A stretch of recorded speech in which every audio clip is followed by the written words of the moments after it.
Ethanol को लेकर सरकार ने 100% करने की बात की है और इसका हमारे रोड इंफ्रास्ट्रक्चर पर कितना इम्पैक्ट पड़ेगा, इसके लिए बात करने के लिए हमारे साथ अखिलेश श्रीवास्तव सर हैं। सर, एक बात बताएं कि आप इसको किस तरीके से देखते हैं गवर्नमेंट के इस फैसले को?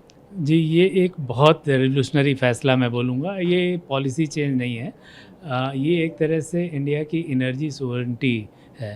आप जानते हैं भारत में लगभग 22 लाख करोड़ का हम लोग हर साल क्रूड ऑयल हम इंपोर्ट करते हैं फॉर पेट्रोलियम प्रोडक्ट्स अपनी एनर्जी रिक्वायरमेंट्स के लिए। और अगर हम E100 पे जा रहे हैं, जो अभी गवर्नमेंट ने अपने ऑनरेबल मिनिस्टर को सुना बोलते हुए, तो ये एक बड़ा शिफ्ट है। हमारे होम ग्रोन क्रॉप से, sugar cane and rice paddy से हम जो इथेनॉल प्रोड्यूस करेंगे उससे गाड़ी चलेगी।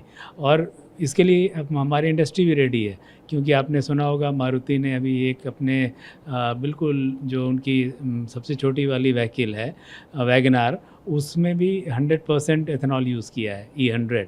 और वो सो दैट मीन्स कि ये एक निश मार्केट पे नहीं फोकस हो रहा है, ये फोकस हो रहा है आम जनता के लिए। और इंडिया का अगर आप ट्रैक रिकॉर्ड देखें कि हम ये अचीव कर पाएंगे, 100% करेंगे। आप देखिए E20 जो 20% ब्लेंडिंग है, ये हमने 5 साल पहले अचीव कर लिया। ये honourable prime minister mister Modi का और हमारे honourable minister of road transport Gadkari ji का पुश है कि ये टारगेट हमने 2030 में अचीव करना था। E20 हमने अभी 5 साल पहले 25 में ही कर लिया, जहाँ पे और इसकी वजह से रफली 1 लाख करोड़ का ऑलरेडी बचत होने लगा है। और ये मनी किन के पास जा रही है? अल्टीमेटली बजाय फॉरेन एक्सचेंज के थ्रू हम ऑयल प्रोड्यूसिंग कंट्रीज़ को भेजते, हमारे किसानों में बट रही है। तो ये तो एक बहुत बढ़िया पॉलिसी डिसीज़न भारत सरकार का है और इसका पूरा वेलकम और स्वागत होना चाहिए। कई सारे सोशल मीडिया पे इसका एक विरोध भी हो रहा है, उसको आप किस तरीके से देखते हैं? देखिए, विरोध क्यों हो रहा है, क्या बेस ऑफ फैक्ट है, वो उतना मुझे जानकारी नहीं, लेकिन जो मेरी अपनी एनालिसिस और रिसर्च जो हम लोगों ने इस पे किया है, इसमें विरोध करने लायक ऐसी कोई बात है नहीं।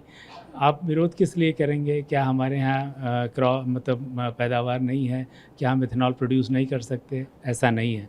हम जितनी रिक्वायरमेंट है उससे ज़्यादा प्रोड्यूस कर सकते हैं। दूसरा है कि क्या इंडस्ट्री रेडीनेस नहीं है? ये सिर्फ एक जुमला है? नहीं। ऑलरेडी मारुति ने अपना एक अभी डिमॉन्स्ट्रेट कर दिया, E100 चल रहा है।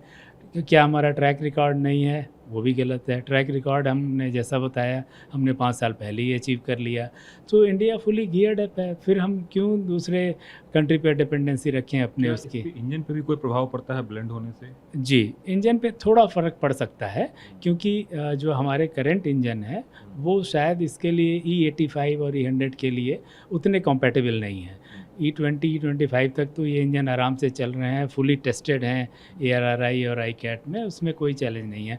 लेकिन येस, अगर हम E85, E100 पे जाएँगे तो वो इंजन फ्लेक्स इंजन जो अभी मारुति ने जैसे लॉन्च किया, वो इंजन थोड़ा फ़र्क है, तो वो लाना पड़ेगा, उसके लिए इंडस्ट्री तैयार है। तो ये अब इसी इंजन में अगर आप ये यूज़ करेंगे तो थोड़ा कहने का मतलब कि पुरानी गाड़ियाँ जो है उस पे असर पड़ सकता है, लेकिन जो नए इंजन आ रहे हैं उसमें कोई परेशानी नहीं। जी, तो ये ऑप्शन देगी गवर्नमेंट कि जब कोई जा रहा है तो आपकी कौन-सी गाड़ी है, उस हिसाब से आप उसमें अपना ऑयल यूज़ करिए कि एथेनॉल यूज़ करना है या ब्लेंड वाली यूज़ करने हैं। लेकिन ये कोई बहुत बड़ा चैलेंज नहीं है। ये E85, E100 की गाड़ियाँ मैन्युफैक्चर शुरू हो गई हैं। पुराने में आप E20, E25 करिए, उसमें भी हो सकता है गवर्नमेंट E30 तक चली जाए, जहाँ पे वो कंपैटिबल हैं कंफर्टेबली, उनमें कोई असर नहीं पड़ता है। आने वाले दिनों में आपको लगता है कि एकदम रेनेसा होगा पेट्रोलियम सेक्टर के हिसाब से, अगर हम रोड एंड ट्रांसपोर्ट के हिसाब से देखें तो? बिल्कुल, बिल्कुल। ये एक रिवॉल्यूशनरी स्टेप है और इसका पूरा फ़ायदा हमारी जो डिपेंडेंसी, अभी देखिए वॉर के टाइम में कितनी वॉलेटिलिटी थी। एवरी डे हम लोग वरीड थे कि आ पाएगा कि नहीं, शिप आ रही है कि नहीं है, क्या होगा, कल को गाड़ी बंद हो जाएँगी। और हमारे नेबरिंग कंट्रीज़ में देखिए क्या हालत था। यहाँ तो थैंकफुल टू द गवर्नमेंट हम इसको अच्छे से सेल कर गए। अब आज जैसे सुनते हैं वॉर ख़त्म हो गया, बट ठीक है, कल क्या होता है, सो हमारा डिपेंडेंसी ख़त्म हो जाएगा। हमारे पास इनफ रिसोर्सेज हैं कि हम इस पॉलिसी को अच्छे से इम्प्लीमेंट कर सकें और डिपेंडेंट जो रिज़र्व बचेंगे हमारे, वो हमारे किसानों के बीच में बटेंगे, क्योंकि एनर्जी तो बढ़ेगी। सो जो 22 लाख रिक्वायरमेंट है वो हमारे ही होम ग्रोन किसानों में बट जाएगा। आप सोचिए कितनी इम्पैक्ट ऑफ मतलब उसका इम्पैक्ट सोशली कितना अच्छा होगा। कैमरामैन गजेंद्र के साथ कुमार कुंदन, टीवी 9 भारतवर्ष, दिल्ली।